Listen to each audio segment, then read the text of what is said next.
I'm going to talk about women and sex and the Church of England and the future of establishment. Well, there we go. And I think, just to begin, of the Church of England, of the Anglican Communion, the Church of England stands as the only one that's formally established in two jurisdictions, the United Kingdom and the Isle of Man, even though the Bishop in the Isle of Man has now, I think, lost his right to vote in Parliament there.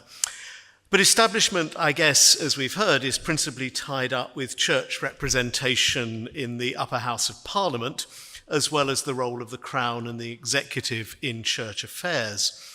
And it's also true that Parliament ultimately derives its authority from the privileges conferred on it by a layman who recently received a religious anointing in the context of a service of Holy Communion, as we've just heard. And the relationships between Parliament and the Church have been extremely close through most of the Church's history.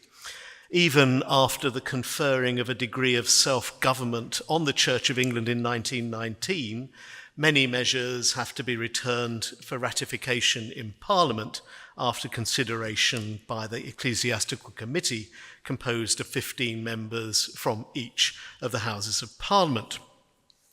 Now, as this session is entitled History, I want to present a few salient points drawn from the controversies of the past 30 or so years relating to women in ministry and later to same-sex marriage.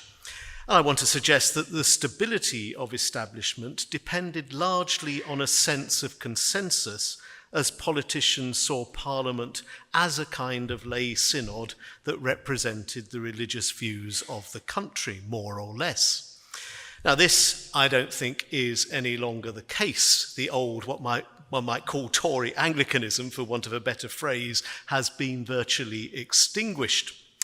Now, let me offer a few examples that illustrate the change.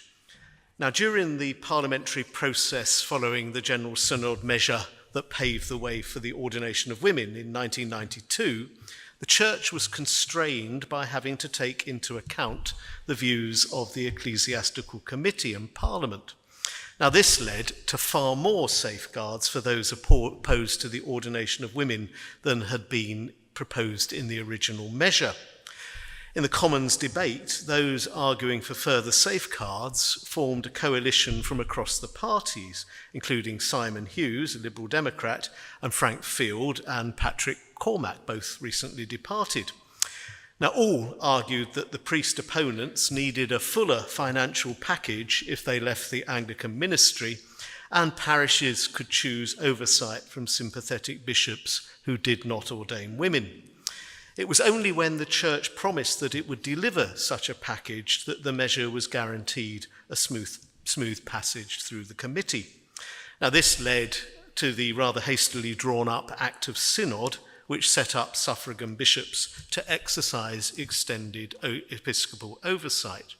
So parliamentary threats undoubtedly frightened the Church into creating extra provisions for the opponents of women's ordination, with very little regard to wider considerations of equality in society at large.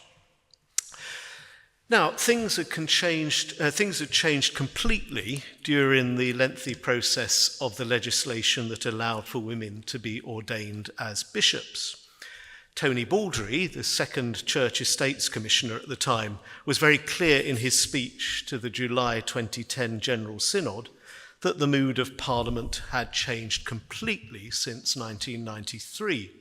There was very little parliamentary interest in disaffected opponents and far more support for what he called the equality agenda.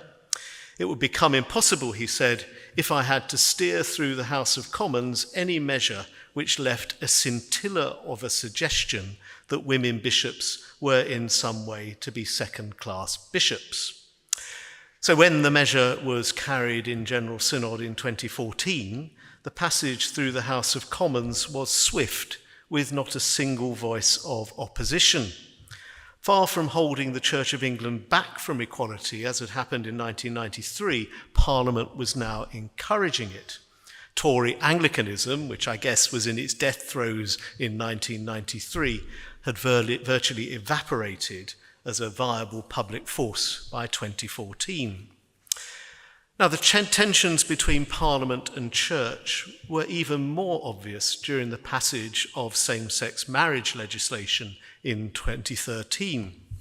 Now, where the Church of England, which opposed the changes, might once have expected support from a kind of Tory Anglicanism, especially in the House of Lords, it soon became clear that the Church stood out on a limb and was completely out of line with both public and parliamentary opinion. The Church was very firm in its rejection of same-sex marriage, which includes, for many, the possibility of marriage, not same-sex marriage, but marriage includes for many the possibility of procreation, the Church says. The same unequivocal position was maintained through the course of the debates in Parliament, despite the safeguards included in the bill that exempted the Church from having to perform same-sex marriages. So in a set of briefing notes for MPs presented during the Common Second Reading, the Church claimed that its concerns were less about the potential impact of the policy on its own doctrine or practices, but rather in large part about what we believe to be its detrimental societal impact. So it quickly became clear through the course of the debate, however, that very few politicians shared anything of the Church's reservations. So this demonstrates the almost complete transformation of parliamentary opinion. It would have been unthinkable only 20 years earlier for same-sex marriage to be introduced under a Conservative Prime Minister and supported by the leaders of the three major parties. So the Marriage Same-Sex Couples Bill easily passed through the House of Commons unamended in March 2013.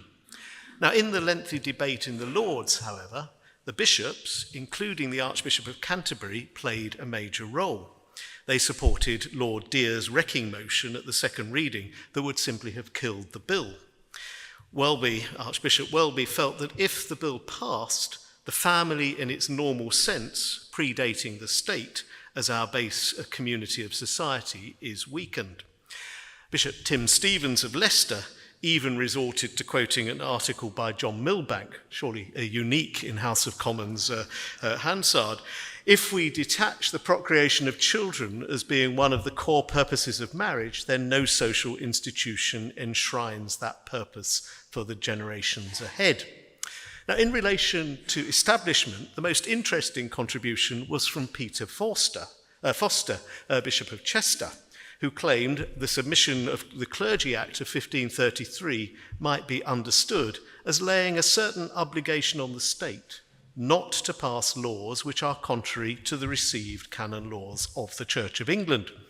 In effect, the Same-Sex Marriage Act, he said, creates an amendment to the Act, that's the submission of the Clergy Act, that legally permits statute law and canon law on marriage to be diametrically opposed in future on the very basic point of who can be married to whom. Rather convoluted argument, but you could see the point. Now, at the end of the debate, while no serving bishop in the Lords voted against Lord Deer's amendment, 5 abstained while 9 supported it. Despite this, Deer's amendment was soundly defeated. So what I think this represents is that the tensions between Church and Parliament have been stretched now to breaking point.